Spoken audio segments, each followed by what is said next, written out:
Labda tu mimi niseme kwamba hakuna kesi ya mauaji ambayo imefunguliwa, lakini kitu ambacho kimefanyika ni sisi kama viongozi wa wanamuziki hapa Tanzania, hasa wa kwenye muziki wa Injili, baada ya kupitia taarifa za pale chumba ambacho marehemu alikuwa anaishi na namna alivyotolewa pale chumbani na maelezo ya watu pale, lakini pia tumeangalia zile video. Marehemu alikuwa amelala chini, hana nguo, na alikuwa kidogo kuna kujisaidia sana pale ndani, na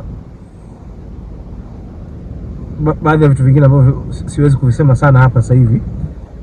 Kiukweli tumeomba vyombo vya uchunguzi viweze kupitia kila kitu na kuhakikisha kwamba sababu ya kifo cha marehemu ionekane kwamba kilikuwa ni kifo cha asili. Hapo ndipo tutaweza kuendelea na kwenye kupumzisha marehemu.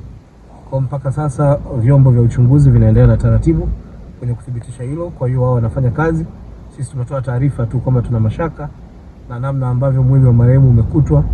Alikuwa amelala chini, hana nguo.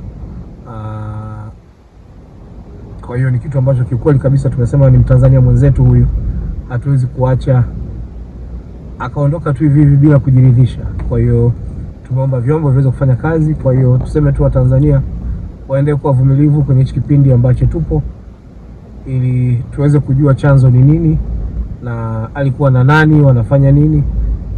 Maana inasemekana alikuwa pale anaishi kwenye hiyo hoteli na mtu kwa zaidi ya wiki 3.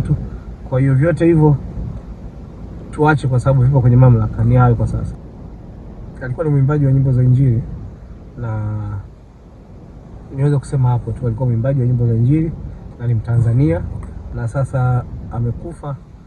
Biblia inasema baada ya kifo hukumu, na sisi hatuja kufa msalabani. Mimi sija kufa msalabani, kwa siwezi kusema kwamba ilikuwa hivi. Niseme tu kwamba tupo katika kupambana kuhakikisha kwamba mwenzetu anapumzishwa kwa heshima ambayo anastahili. Kifo kimetokea, maana yake tujiandae sasa, tusiojua yoyote, lakini pia ni muhimu taarifa zikawa zinatoka, lakini pia viongozi wakawa wanajulishwa kila hatua ambazo tunapitia.